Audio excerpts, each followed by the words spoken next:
Živel je trgovec, ki je bil tako zelo bogat, da bi mogel vso cesto in povrhu še majhno ulico tlakovati s srebrniki. A tega ni storil. Svoj denar je znal drugače uporabiti. In če je izdal šiling, je dobil zanj dolar. Tako pameten trgovec je bil vse dotlej, dokler ni umrl. Zdaj je dobil ves ta denar njegov sin.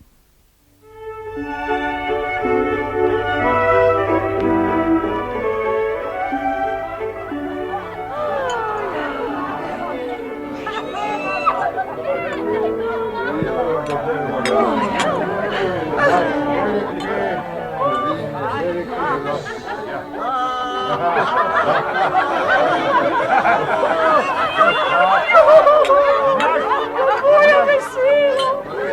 Mandačo v potoki! Kaviar! Pečeni prašički s peteršilčkom! Pa nose so vam pašteta! Kaj si lahko želiš boljšega, Tale najn prijatelj, bedaček naivni sploh ne ve, kaj je denar. Saj, prav zato ga imam tako rad. Kam pa misliš, da bi sicer peljal svoj prefinjeni želoček na pašo, Pazi, nekaj sem si izmislil. Ej, Kristjan, pridi malo k nama. Kaj je, prijatelja, niste dobro postrežena? Si želite še kaj? Postrežba je že dobro, kljub temu pa se dolgočasi. Res, ja. Mi, ki imamo bolj plemenito vzgojo, smo navajeni na kaj boljšega. No kaj pa? Vse, kar je mojega, je na razpolago mojim prijateljem. Recite, no, kaj si želite? Dragi prijatelj, ljubi prijatelj, ti si največji dobrotnik med nami vsemi. Veliko noči smo že prebili skupaj, veliko maškarad in zabav smo uprizorili. No, bolje rečeno, si uprizoril ti, naš veliki prijatelj. Menim pa, da bi morali postaviti pikico na i. Ja. Kar recite, kaj naj storim? Zmeraj si govoril, da ti denar nič ne pomeni. Res je, največ mi pomeni prisrčna družba, prijateljstvo. Prijateljstva ti ne manjka, samo pogledaj vse te fante, kako se plazijo za tabo, kako ti ližejo podplate, kako poljubljajo rob tvojega sukniča. Prisegam na vse, kar je sveta, da ti bom zvest prijatelj, pa naj se zgodi karkoli. Slišiš? Hvala. Tako govori vsi. Ti pa nisi zadovoljen, kaj ne? Nekaj te muči. Ne morem reči, da me muči, vendar pa ti lahko povem, če bi imel jaz ves ta denar, kakor ga imaš ti, bi si znal izmisliti neprimerno boljše zabave. Kakšne? Povejte, kakšne. Naprimer, iz bankovcev bi naredil obleke, ali pa še bolje zmaje, pa bi jih spuščali v zrak. Kdor bi jih ulovil, bi jih lahko spravil v žep. Jajno. Ali pa bi zlatniki obmetavali ikre v ribniku, kaj? Kdor bi jih izbrskal iz blata, bi postal njihov srečni lastnik.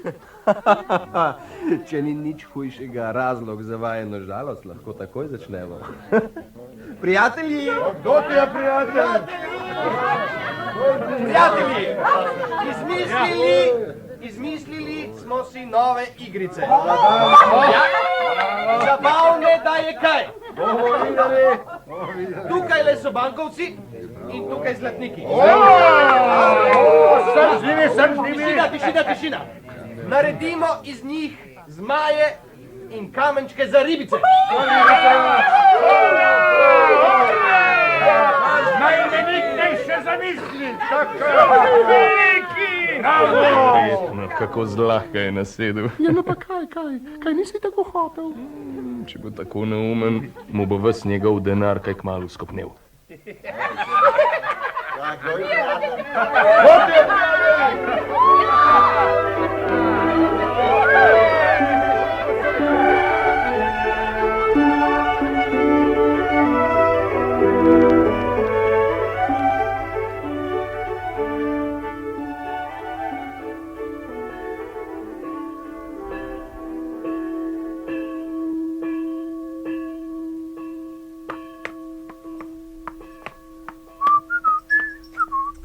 Parapariri, koliko cvenka mi je še ostalo?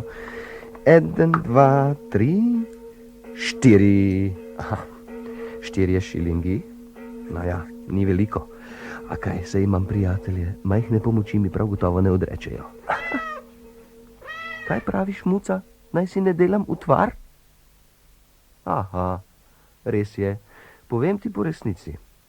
Vse svoje prijatelje sem že poprosil, če bi mi posodili malo cvenka, da bi si kupil kakšno obleko, saj razen te stare ponošene halje, ki jo imam na sebi, nimam nobene več. In za čevlje, saj imam le te stare natikače. Zanima te, kaj so odgovorili? Ti povem? Nič. Še z brki niso pomigali. Samo nekdo, ki se me je takrat, ko sem imel še denar, držal kot klop, se je nagnil k ušesu svojega soseda in zašumljal. Se ne morem z njim niti na cesto, le poglej ga, kakšen je, še poštene obleke nima. In je odšel, ne da bi se ozrl. Ah ja, pa ni treba obupati. Za dežjem zmeraj posije sonce. To je pravila moja dobra stara dojilja.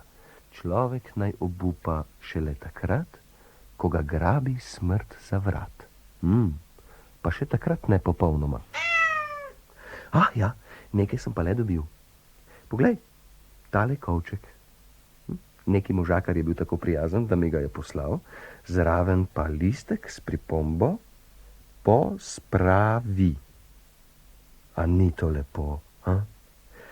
Pospravi. Ampak jaz nimam kaj pospraviti. Razen sebe. A veš, kaj bom storil? Kar sam bom sedel v kovček.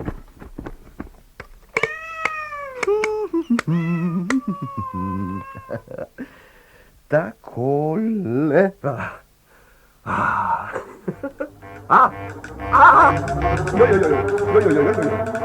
Kaj pa naj zdaj to pomeni? Ja! Letim! Pa se to je čudežni kovček. Letim! Adijo, Muca! Pa zdrava ostani! Kdo ve, kdaj se spet vidiva?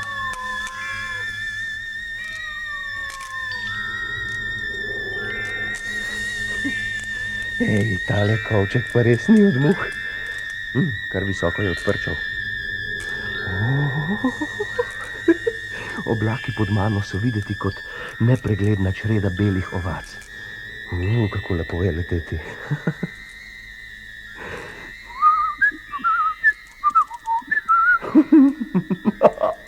Zdaj si lahko zapojem tisto.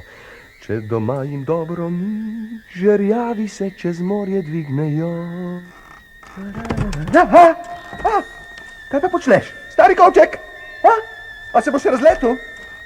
Nikar, lepo te prosim, nikar, no? Potem bom napravil kar pošten kozolec tja dol. Pravi salto mortale. Ja. Tako ja, priden kovček, ja. Kdo ve, kako dolgo bova še letela in kam bova prišla. Ojoj, spet, ljubi, dobri kovček, nikar ne bri norca z mene. Če me pripelješ lepo varno na zemljo, ti obljubim, da se nikoli več ne ločim od tebe. Res, ostala bova prijatelja do smrti.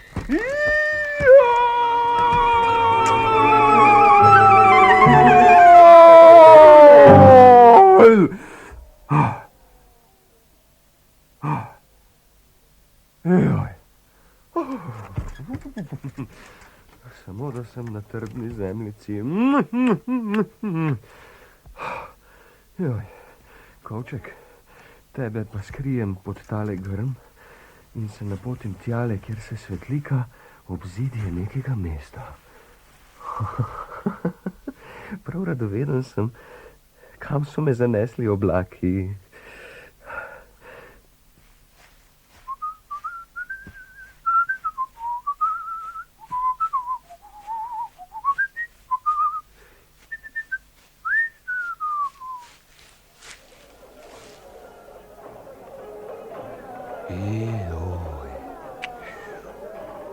Kakšno čudno mesto, ha?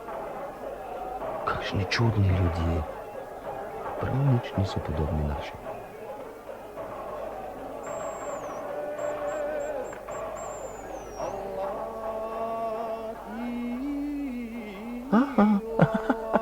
Se mi že svitak je bil tegnil biti. Pri Turkih. Še dobro, da sem oblečen v to pisano haljo. Prav dosti se ne razlikuje od turških oblačil. In tudi natikači so primerni.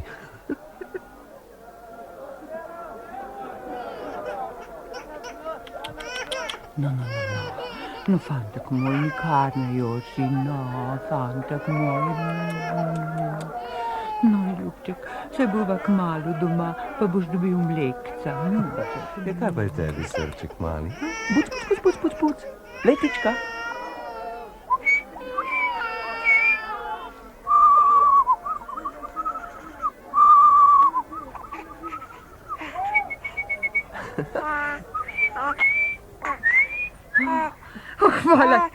Hvala ti, tujec, da si potolažil mojega dojenčka.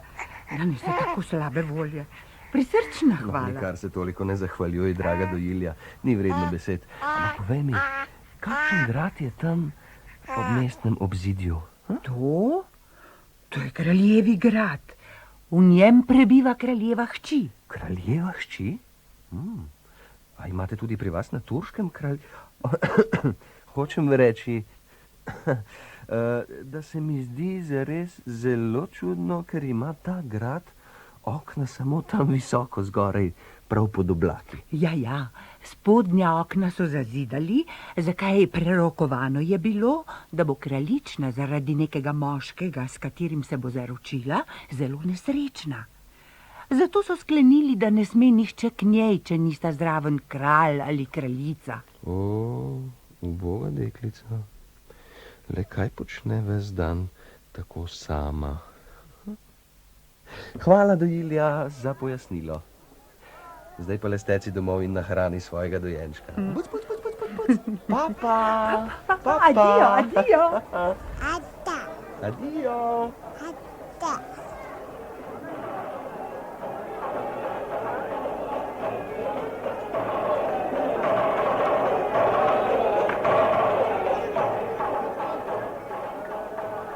Mislim, da je treba tisto ubogo grajsko deklico malce razvedriti.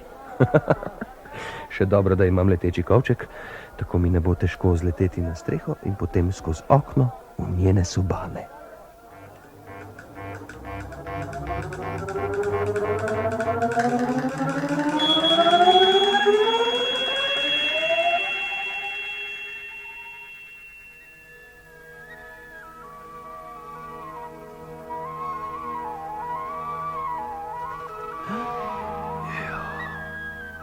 Kakšna lepotica spi na divanu. Preletel sem meglične dalje, pristal v deželi pusti, tuji, a glej, skozi okno se povzpnem in za debelimi zidovi deklico uzrem. Ves dragoceni blišč, ki jo obdaja, zlato, smaragdi, svila in brokat, ob nje lepoti se raztaja. Če dobil bi jo, bi bil bogat.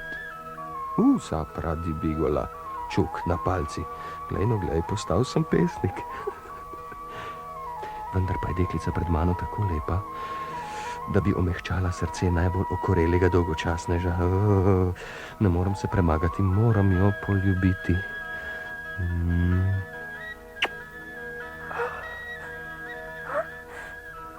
Zdelo se mi je... A ne, nisem sanjala. Kdo si, mladi mož? Kako si drzneš poljubiti kraljično? Slišal sem...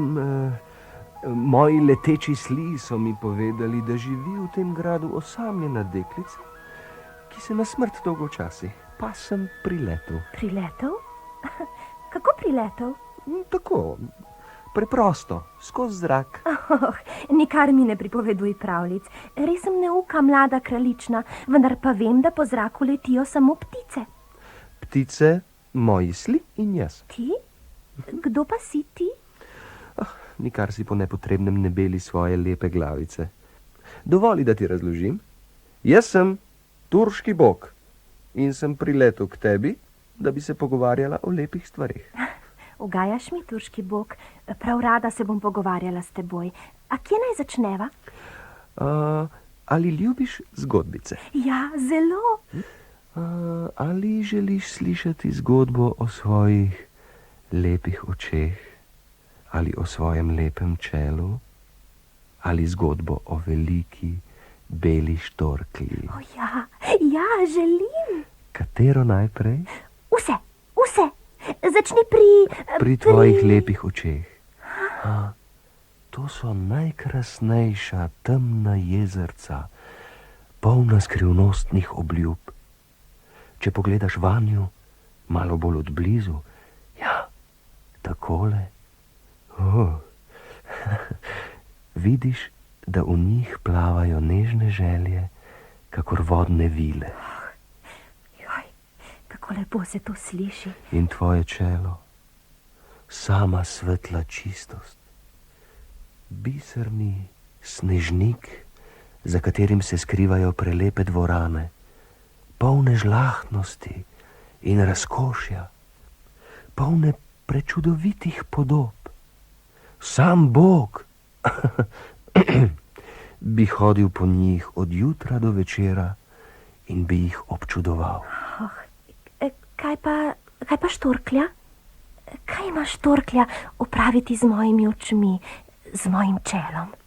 Kadar prileti velika bela štorklja mimo okna, ki je tako visoko zgoraj med oblaki, jo zamika, da bi pogledala, kaj je za njim. Skrivaj pokuka skozenj in če zagleda tam mehno lepo kraljično, ki vas ljubi dan zdolgočaseno poseda po divanih, se ji kraljična hudo zasmili, pa si reče bela štorklja: ali si takšna ljubka deklica ne zasluži kaj boljšega, kakšno igračo morda? Najbolj zabavna pa je živa igrača. Ja, prinesla ji bom živo igračo, majhnega, ljubkega otročička, pa se bo z njim igrala ves ljubi božji dan. Res je, tako rada bi imela majhnega otročička. Imela ga boš, ljuba moja, to ti obljubljam. Zakaj jaz sem turški bog in kar obljubi turški bog, tudi izpolni. In da boš vedela, da se ne šalim, te pri priči zasnubim. Ne, to pa ne gre. Moja starša kralj in kraljica mi ne boste dovolila, da se poročim. Joj, le kaj boste rekla, ko boste zvedela, da si bil pri meni? Brez skrbi, nihče ne bo zvedel. Tako kot sem prišel, bom tudi odšel, tiho skozi zrak, nihče me ne bo videl.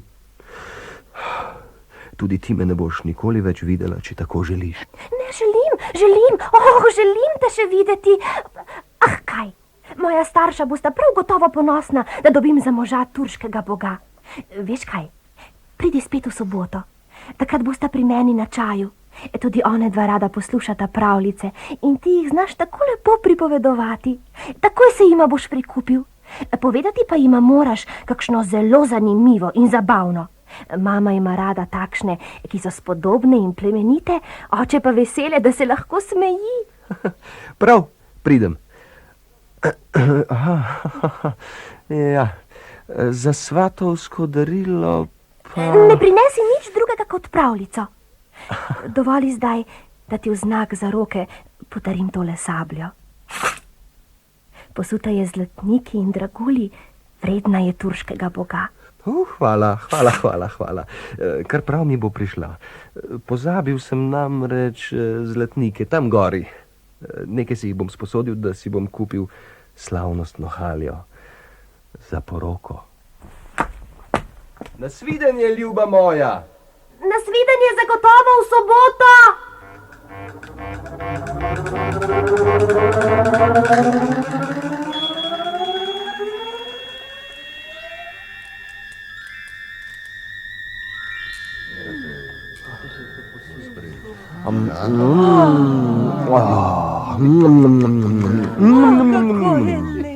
Kdo bi si mislil?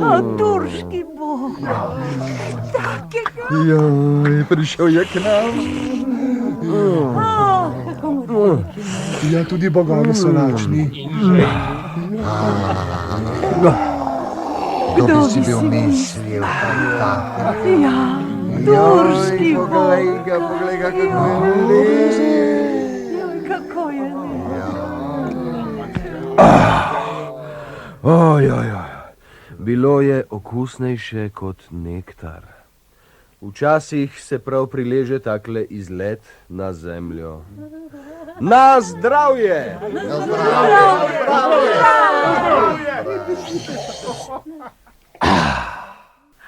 Ali bi nam zdaj mogoče povedali kakšno pravljico?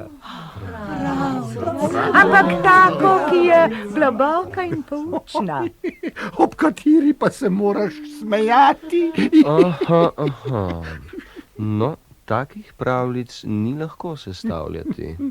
Zdi se mi, da res ne. Res ne, a zdi se, da nekateri to znajo. Ljubi turški bog, potrudi se, prosim. Prav gotovo znaš kakšno, saj si obljubil. Prav, povedal vam bom pravljico. Samo dobro morate prisluhniti.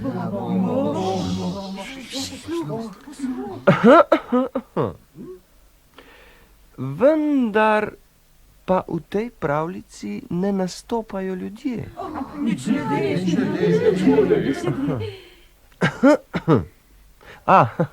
Tudi živali ne nastopajo. Kdo pa potem nastopa? Bogovi, vile? Tudi bogovi ne in ne vile. To mora biti pa res zabavna zgodba. Prav radoveden sem, kdo nastopa. Nastopajo vžigalice. Vžigalnik, železni lonec, metla, jerbas, samovar, vedro in podobne reči. Kot nalašč, že vidim, da bo pravljica poučna. Sijajno, že vidim, da bo pravljica vesela.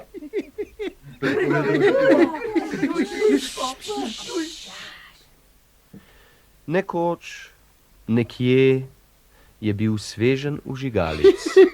To mi je že všeč, je bil namesto je živel. Ne prekinjaj ga. Vžigalice so bile nenavadno ponosne na svoj visoki rod. Njihov rodovnik, se pravi njihova roditeljica, je bila visoka stara smreka, ki je imela nešteto vej in vejic. Prav ponosno je šumela v vetru. To je bilo nekoč. Zdaj pa so vžigalice ležale sredi vžigalnika ob starem železnem loncu in pripovedovale o svoji mladosti. Ah, da, ko smo bile na zeleni vejici, smo bile res na zeleni vejici.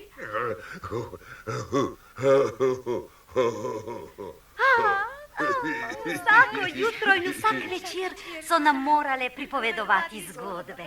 Kaj kmalu smo opazile, da smo tudi nenavadno bogate. Zakaj listnata drevesa so bila oblečena samo poleti, naša družina pa je imela sredstva za zeleno obleko poleti, pa tudi po zimi. Joj, nekega dne je prišel drvar, to je bila nekakšna revolucija in požagal je smreko. Našo družino so razcepili.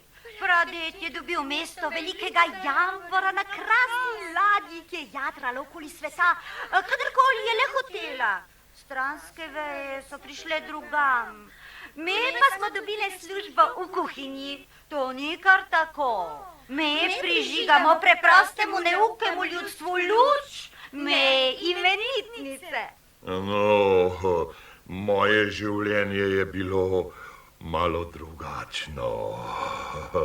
Je dejal železni lonec in pomembno zaropotal. Te imenitne vžigalice, odslej bom ravnala z njimi čisto drugače. Je dejal železni lonec in pomembno zaropotal.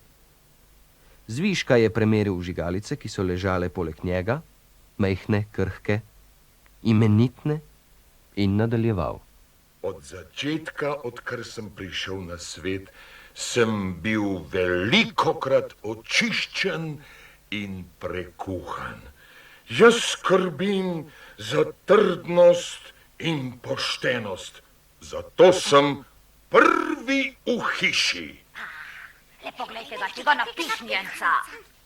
Moje edino veselje je, da pojedi takole opran in lep ležim na svojem mestu in s tovariši pametno kramljam. Če izvzamem vedro, ki pride kdaj pa kdaj dol na dvorišče, živimo mi drugi ves čas samo med temi 4 stenami. Novice nam prinaša Jirbas, ki hodi vsak dan na trg, vendar pa pripoveduje zelo vznemirljive reči o vladi in ljudstvu. Ja, zadnjič je stal tule zraven mene star lonec, ki se je zaradi Jirbasovih novic tako ustrašil, da je padal na tla in se razbil na drobne kose. Ja, Jirbas je preveč liberalen, svobodnjaški, to vam pa že rečem. Železni lonec je zamišljeno obmolknil. Veš kaj, turški bog, političnih pravljic pa res ne maram. Daj no, ne moreš kar tako tebi nič meni nič mešati politiko s kuhinjo. To je rekel lonec le tako mimogrede, vendar so bili vsi zelo zaskrbljeni. Besedo je povzel vžigalnik. Ob kresilni kamen je udarilo jeklo, vžigalnik se je zaiskril in dejal. A veš kaj, železni lonec, zdi se mi, da govoriš preveč. Jaz mislim, da bi priredili nocoj raje, vesel večer.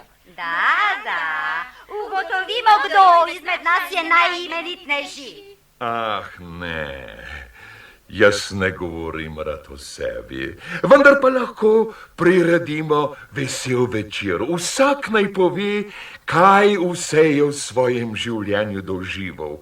V to se je lahko uživeti in tudi veselo je. Dajmo ga. Jaz bom začel. Takole, na morski obali, porasli z bukvami, sem preživljal svojo mladost pri mirni družini. Pohištvo je bilo pološčeno, tla poribana in vsakih 14 dni so oprali zavese. Joj, dragi železni lonec, kako zanimivo pripovedujete. Tako je lahko spoznamo, da govori nekdo, ki je bil veliko med ženskami, tako nekaj čistega je v tem. Da, to lahko vsakdo čuti. Kar se tako ne previrajte, spoštovano vedro, se vam vaša tekočina pljuska čez rob.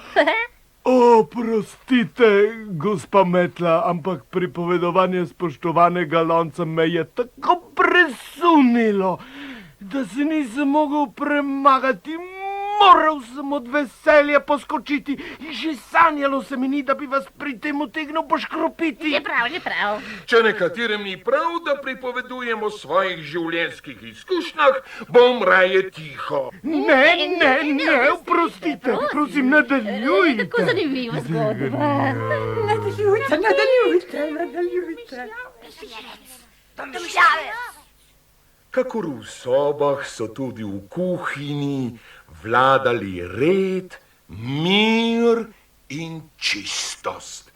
Imeli smo na primer 3 kuhinjske dekle in vsak dan so tekmovale, katera me bo lepše očistila. Zmeraj so me postavile na najvidnejše mesto v kuhinji. Tako sem lahko ves čas z visokega položaja opazoval, kaj se dogaja okoli mene. Takšnega Jirbasa, na primer, kot je tu, sploh nismo trpeli v svoji družbi. Postavili smo ga v kot, na verando. Tudi vžigalic ni bilo. Ogenj smo prižigali s kamni. Kaj takega? Kako si drzne napadati nas, imenitnice? Pa kaj bi vam še govoril? Svojo zgodbo lahko končam, kot sem jo začel. Mila mladost, čista mladost. Zanimivo! Zabavna! Takšna zgodba mora biti nagrajena. Izpulim zeleni petršliček iz zabojčka in vas, spoštovani, dragi železni lonec, ovenčam z njim. Živijo! Živijo!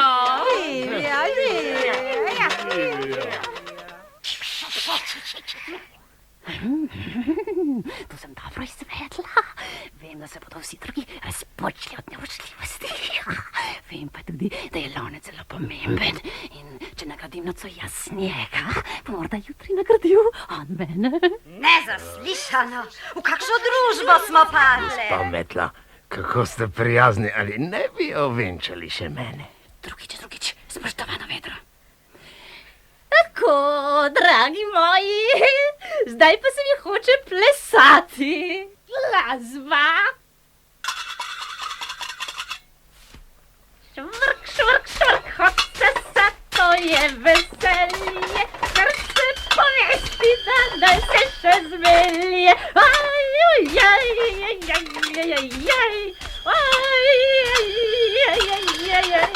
Črno in belo, zeleno in rjavo, vse je ta pravo le urno veselo. Sam kaj ukaž, švrk, hop se sa, ljubav. In metla je plesala in plesala. Bog obvari, kako visoko je iztegovala nogo. O, stara prevleka tam v kotu se je od jeze razpočila.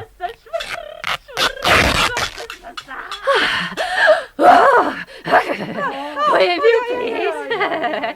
Žal pa tega ne zmore vsak.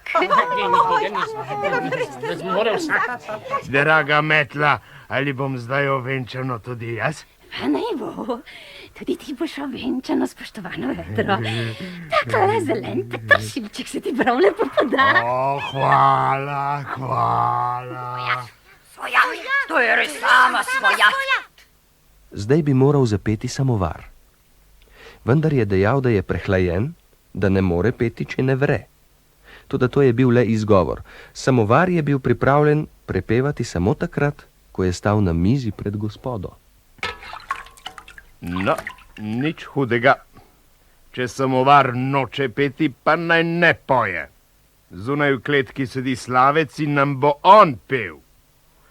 Sicer se res ni ničesar učil, a o tem nocoj ne bomo razpravljali. Vaša pripomba, spoštovano vedro, se mi zdi sila neprimerna, da bi poslušali takšnega tujega ptiča. Ja, ali je to patriotično, vas vprašam? Patriotično? Ja, pa kdo bi vedel, kaj je to patriotično? Spoštovani čajnik, vi, ki ste v sorodu z velecenjenim samovarjem, ko ste že izgovorili besedo patriotično, ali nam bi razložili, kaj to pomeni? Ne. O tem naj govori Jerbas, ki hodi na trg.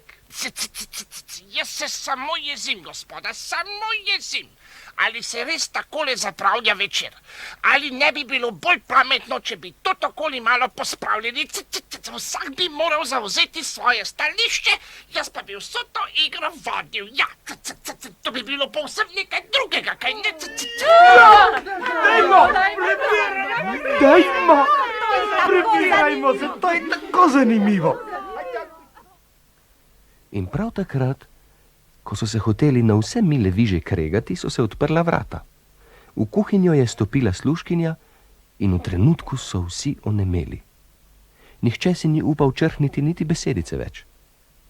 Toda med njimi ni bilo nikogar, ki bi ne vedel, kako je imeniten in v kaj vse zmore. Da, če bi hotel, si je mislil vsak zase, bi že naredil tako, da bi bil večer zares vesel. Služkinja je vzela vžigalice in z njimi zakurila ogenj v štedilniku.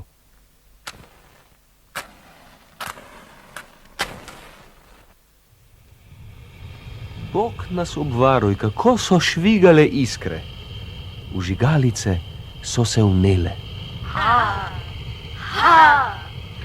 Zdaj lahko vsakdo vidi, da smo mi najimenitnejše. Mi smo prve v kuhinji. Kakšen blesk imamo, kakšno svetlobo.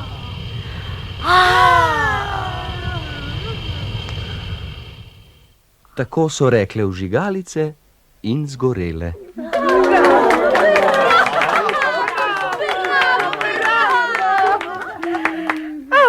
To je bila krasna pravljica. Počutila sem se, kot da sem bila sama tam v kuhinji med vžigalicami. Prav smešna pravljica, kako je metla plesala, švrk, hop, sasa. Smešna je poučna.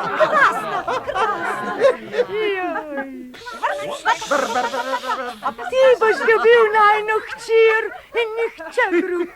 Dobil jo boš, v ponedeljek bo poroka.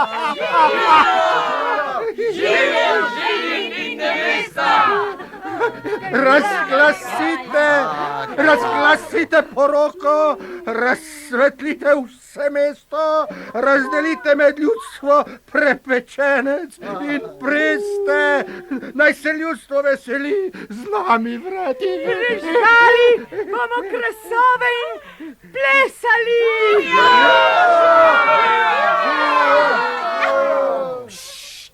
Tudi jaz se bom izkazal. Priredil bom slavje na nebesnem svodu. Zdaj le odletim, čez pol ure pa poglejte v nebo.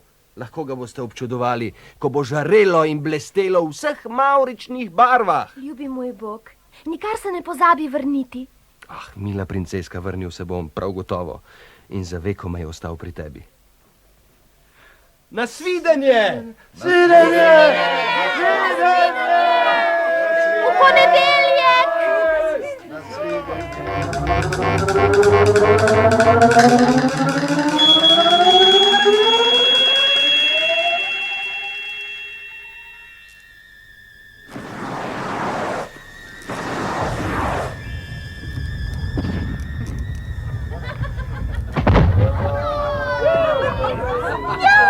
Kako to poka! Kako se blešči!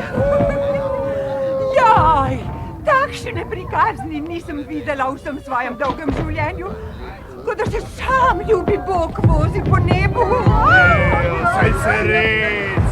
Prišel je turški bog in hoče imeti našo kraljico. Poglejte gor! Oči ima, kakor dve sijoči zvezdi. In brado, kot bi se penila voda. Leti v ognjenem plašču. Iz gub pa mu gledajo najbolj srčkani angelčki. Kako lepo! Naša dežela je rojena pod srečno zvezdo. Sam Bog se je spustil k nam in hoče postati naš vladar. Veselimo se, uboge pare! Zakaj zdaj ne bo več krivic? Tudi za nas reveže bodo napočili srečnejši, svetlejši časi! Kako srečna bo šele naša kraljična. Naša kraljica!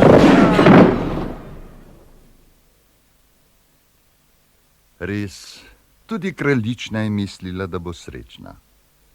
Pa ni bilo tako.